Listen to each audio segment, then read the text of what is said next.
ஏன் காசு ஏன் பணம் ஊன் பணம்னு ஒரு குடும்பத்தில் எப்போ பிரியுதோ அப்போவே உன் குடும்பம் ரெண்டா பிரிய ஆரம்பிச்சிருச்சுன்னு அர்த்தம். சரியா?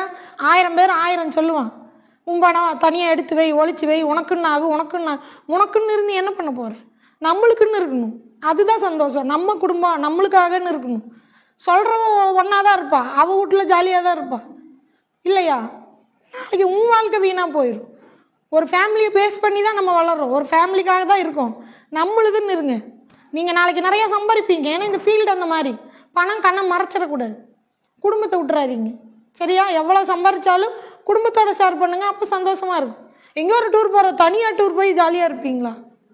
இல்லையா? ஃபேமிலியோட போகிறது தானே. 5 மணி முன்னுமுட்டுன்னா ஏன் ஓடுறீங்க? அந்த ஃபேமிலி பார்க்கறதுக்கு தானே. புரியுதா? ஃபேமிலி விட்டுறாதீங்க. தப்ப ஸ்டார்டிங்கில் அது எல்லாம் ஜாலியாக தான் இருக்கும். பின்னாடி ரொம்ப கஷ்டமாயிடும். அப்புறம் ஃபேமிலி வராது. நினச்சி உருவாக்க முடியாது. சரியா? இது எல்லாம் மைண்டில் வச்சுக்கோங்க.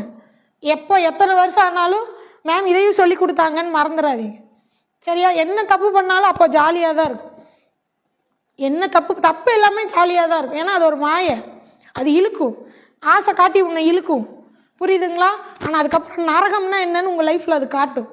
ஒவ்வொன்றும் புரிய வச்சு அடிக்கும். நீ இப்படி பண்ணல அதுக்கு இது, நீ அப்படி பண்ணல அதுக்கு இது. அடி உழுகும் போது தான் நம்மளுக்கு புரியும். ஐயோ நம்ம அப்போ பண்ணதுக்கு இப்போ அடிக்குது. நீ கத்த கூட முடியாது.